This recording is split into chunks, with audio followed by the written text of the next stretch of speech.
Hello everyone, welcome to काइटली। So जैसे कि आप सभी जानते हैं कि आपके मेंस एग्जाम्स लगे हुए हैं, तो हम कंप्यूटर अवेयरनेस की सीरीज़ तो डिस्कस कर ही रहे हैं। साथ ही साथ मैं आप लोगों के लिए लेकर के आई हूँ लास्ट 6 मंथ करंट अफेयर्स की ये सीरीज़, जिसमें हम 20 क्वेश्चन हर दिन डिस्कस करेंगे।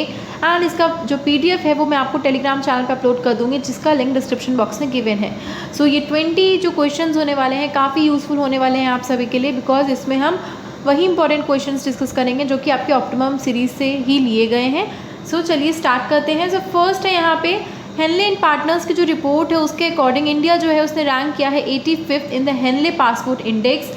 आपको बताना है इस जो हेनले एंड पार्टनर्स की हेनले पासपोर्ट इंडेक्स 2023 है, इसमें कौन सी कंट्री ने टॉप किया था, UK, USA, जापान, रशिया या चाइना। तो आंसर हो जाएगा ऑप्शन सी, दैट इज़ आपका जापान। ठीक है, तो हेनले एंड पार्टनर्स जो कि London based global citizenship and residency advisory firm है, उसने Henley passport index for the year 2023 launch किया था, जिसमें इंडिया की तो रैंक थी 85th।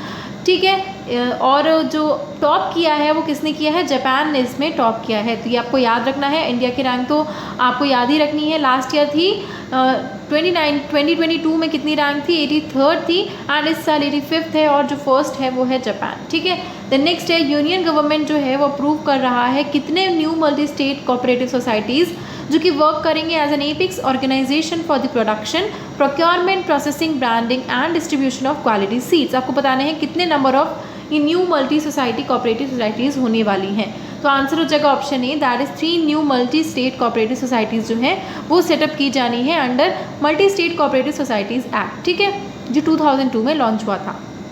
देन नेक्स्ट है जो यूनियन कैबिनेट है उसने कितना इनसे अप्रूव किया है amount for incentive schemes to boost low value transactions done through unified payment interface and the use of RuPay debit card. तो आपको बताना है इंसेंटिव स्कीम के लिए जो कि ट्रांजेक्शन्स होने हैं उनके वैल्यू करने के लिए डन थ्रू द UPI के थ्रू जो पेमेंट्स होने हैं and the use of RuPay debit cards, उसके लिए कितना अमाउंट जो है वो यूनियन कैबिनेट ने अप्रूव किया है, that is option A, 2600 crore. ठीक है, देन नेक्स्ट है इनमें से कौन सी प्लेसेस हैं केरला की जो कि चूज़ की गई हैं फॉर डेवलपमेंट अंडर द स्वदेश दर्शन 2.0 स्कीम। सो स्वदेश दर्शन 2.0 स्कीम के तहत आपको बताना है इसमें से कौन सी प्लेसेस हैं केरला की जो कि चूज़ की गई हैं फॉर डेवलपमेंट।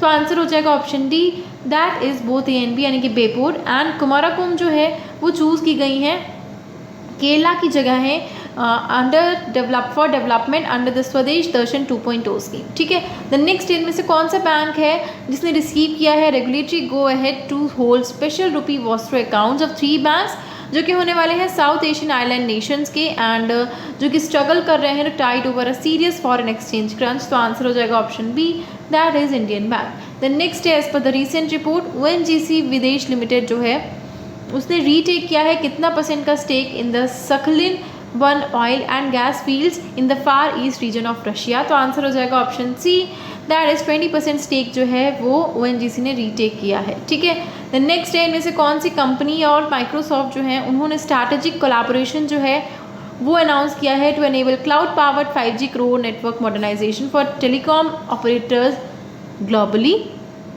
तो आंसर हो जाएगा option C, Tech Mahindra. So Tech Mahindra और माइक्रोसॉफ्ट मिलकर के जो है वो अनाउंस करने जा रहे हैं strategic collaboration to enable cloud powered 5G core network modernisation for telecom operators globally. ठीक है, द नेक्स्ट है गरुड़ स्पेस जो है उसने अपनी पार्टनरशिप किसके साथ में लॉन्च करी है फॉर 150 गरुड़ एग्री किसान ड्रोन्स अंडर द किसान पुष्पक स्कीम।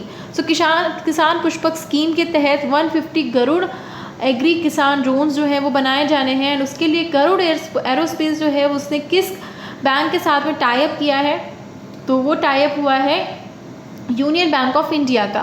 ठीक है, तो चेन्नई का ड्रोन स्टार्टअप जो कि है गरुड़ एरोस्पेस वो पार्टनरशिप करने जा रहा है यूनियन बैंक ऑफ इंडिया के साथ में, ताकि 150 गरुड़ एग्री किसान ड्रोन्स जो हैं उन्हें बनाया जा सके अंडर किसान पुष्पक स्कीम। ठीक है, द नेक्स्ट रिसेंट रिपोर्ट के अकॉर्डिंग अलीबाबा ग्रुप जो है उसने कितना % स्टेक जो है वो बेचा है in 197 communications for ₹1031 crore through a block deal. तो आंसर हो जाएगा option C, that is 3% stake जो है अलीबाबा ग्रुप, चाइना के अलीबाबा ग्रुप जो कंपनी है उसने 3% स्टेक अपना जो है वो बेच दिया है 197 कम्युनिकेशंस में। ठीक है, द नेक्स्ट है FSSAI जो है उसने स्पेसिफाई किया है आइडेंटिफिकेशन स्टैंडर्ड्स को for basmati rice the food safety and standard first amendment rights regulation जो कि है 2023 के।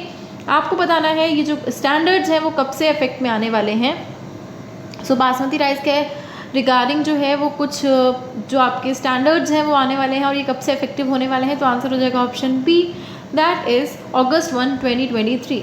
ठीक है, तो याद रखिएगा। द नेक्स्ट है ज्वाइंट कमांडर्स कॉन्फ्रेंस जो है, जो कि अभी रिसेंटली कहाँ पे हुई थी, जिसकी थीम थी रेडी, रिसर्जेंट एंड रेलिवेंट। ठीक है, तो ये थीम थी एंड आपको बताना है कि कहाँ पे हुई थी, किस जगह पे हुई थी ज्वाइंट कमांडर्स कॉन्फ्रेंस। तो आंसर हो जाएगा आपका option A, that is Madhya Pradesh के भोपाल में ये हुई थी आपकी ज्वाइंट कमांडर्स कॉन्फ्रेंस। ठीक है, द नेक्स्ट है अभी किसी ने रिसेंटली 4th B20 कॉन्फ्रेंस जो है नॉर्थ ईस्ट रीजन की वो होस्ट करी है, जिसकी थीम थी opportunities for multilateral business partnerships in agriculture and food processing, tourism and information technology.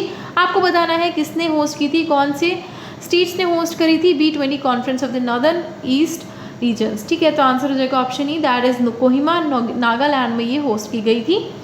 The next है नेशनल डेयरी रिसर्च इंस्टीट्यूट जो है वो फर्स्ट इंस्टीट्यूट बना है कंट्री का जो कि प्रोड्यूस करने वाला है क्लोन्ड काफ ऑफ कैटल।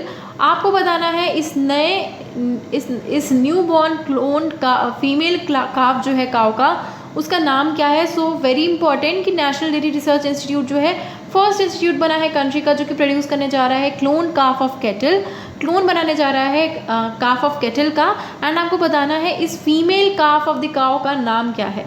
तो आंसर हो जाएगा option D, that is Ganga. तो इस फीमेल काफ का नाम है गंगा। ठीक है, एंड ये बनाया गया है नेशनल डेयरी रिसर्च इंस्टीट्यूट के द्वारा। द नेक्स्ट है recently the university of Texas जो है उन्होंने कॉन्फर्म किया है इंडिया के इंडस्ट्रियलिस्ट। आपको बताना है उस इंडस्ट्रियलिस्ट का नाम क्या है जिनको लाइफ टाइम अचीवमेंट अवार्ड मिला है for his accomplishments in industry, politics and education. तो आंसर हो जाएगा option C, that is Naveen Jindal. ठीक है, the next as per the recent report RBI जो है उसने रिसेंटली अपडेट किया है अपनी अलर्ट लिस्ट को।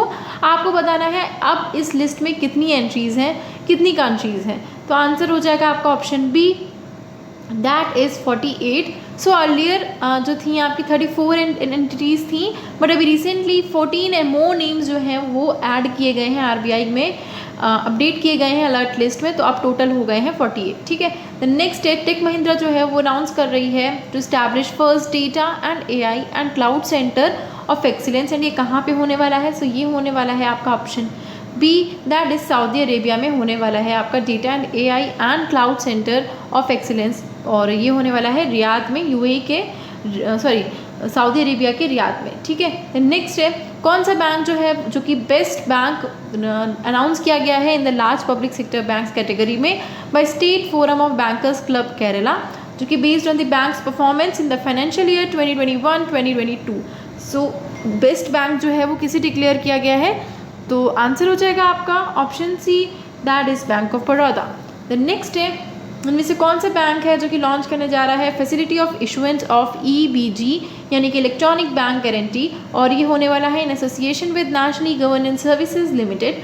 तो आंसर हो जाएगा option D, that is Indian overseas bank. The next है रिसेंट रिपोर्ट के according ministry of electronics and information technology जो है वो होस्ट करने जा रहे हैं first digital economic working group meeting, और ये कहाँ पे होने वाली है। तो आंसर हो जाएगा option C, that is Lucknow Uttar Pradesh में कंडक्ट की जानी है ये G20 की ministry of electronics and information technology की तरफ से मीटिंग, यानी first digital economic working group meeting होने वाली है जो कि लखनऊ में होने वाली है from Feb 13 to 15। The next है इनमें से कौन सी कंपनी है जो कि जिसने मैन्युफैक्चर किया है इंडिया का first air conditioner double decker electric bus जो कि फाइनली इंडक्ट हुई है into the fleet of BEST. तो आंसर हो जाएगा option B, that is Ashok Leyland.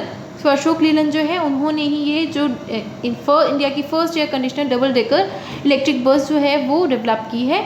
सो ये हो गया आपके इंपॉर्टेंट 20 क्वेश्चन। सभी क्वेश्चंस बहुत इंपॉर्टेंट थे। इसी तरह के क्वेश्चंस आपसे एग्जाम में, मेंस एग्जाम में देखने को मिलते हैं। आप लोग मुझे बताइएगा ये सेशन कंटिन्यू करना चाहिए या नहीं, एंड आपको इसके रिगार्डिंग मुझे अपडेट्स देते रहना है। ठीक है, तो सेशन अच्छा लगा है, do like it, share it with the friends and don't forget to subscribe the channel. Thank you so much.